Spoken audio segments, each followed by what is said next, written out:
How is your education, the work you are doing now? Me first? Go for it. Okay. Well, 3 months ago, I was sitting at home in Northeast Portland and balancing my checkbook and making sure my dog behaved. And now I'm in charge of marketing communications for a company with a budget of $186 million a year. So, you know, you might think that's kind of daunting, and it is, but I really feel that the education I got here prepared me very well for doing this. My department has a budget about $700,000 a year, and I took accounting and finance classes here. I took human resources class here. I have a department of 7 people. And I took some effective listening and effective speaking classes, so I feel like you know, what I got out of Marylhurst really prepared me for this job. So. Within my coursework, a big portion of it has to do with teamwork and effective and efficient leadership. And how I've used that is in group work.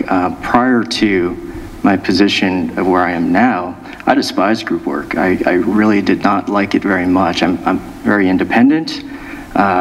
I like to take, you know, leadership roles in that sense, take advantage of groups in some instances, but what I've sort of learned through my coursework is, since it's heavily focused on teamwork and group work, learning how to cooperate with others and understand individual strengths and playing on those strengths as a key thing to making a successful group. So.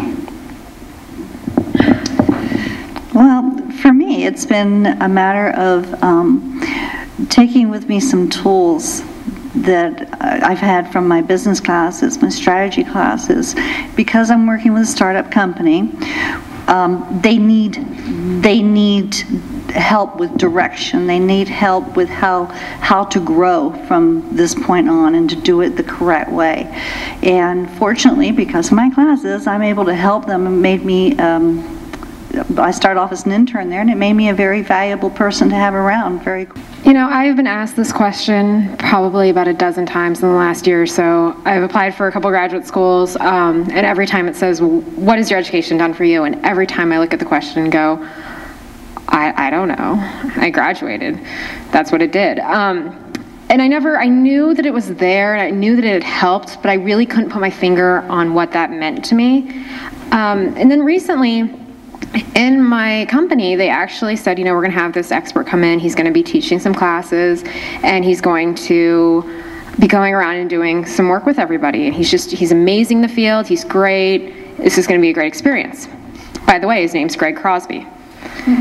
For any of you who know who Greg Crosby is, he's one of the teachers here at Marylhurst. He comes into his classes, and I've taken a number of classes from him, and I wonder if that's the same guy, and it turned out it was. And I started to realize that one of the reasons why I'm doing so well in the company I'm in is because they do have people like this coming in. They do have people that are on the same track as what I was taught to do. It's emphasizing my education, I don't know how, you know, it goes back and forth, that what I was taught and what I'm now doing as a career are just so well intermeshed. And I get excited at the fact, hey, this teacher's going to come and be like, look what I'm doing, this is great.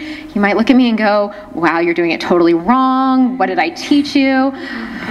But then it might also come back where he's like, he can be proud of the work I'm doing, and that he can say, yeah, this is one of my students. And that Marylhurst can then say, yes, that is one of our students. We taught them well. And I've realized through that a good education, you don't really realize how it affects you, because it becomes such a part of how you think and how you act in your career, that you don't realize that that's why you're doing it. It just kind of comes naturally because it's so ingrained in you, into how you've been taught. So I actually blame Marylhurst for my new career. I hold Lynn accountable and several other professors out here. I had been I worked for Standard Insurance Company in downtown Portland for 24 years as a project leader and technical manager of engineering teams. And I had so much fun, believe it or not, doing my interdisciplinary master's degree that I just couldn't go back and do what I was doing there. I basically reached a point where I'd solved the same, not problem, but crisis a half a dozen times in my old job. I was a political junkie who ran campaigns in my head for fun. I worked on campaigns. And so soon after I finished thesis, I walked in the door at my job, gave them 2 weeks notice, and walked out, to the shock of a lot of people after 24 years, and started from scratch. And I hold this place accountable for that.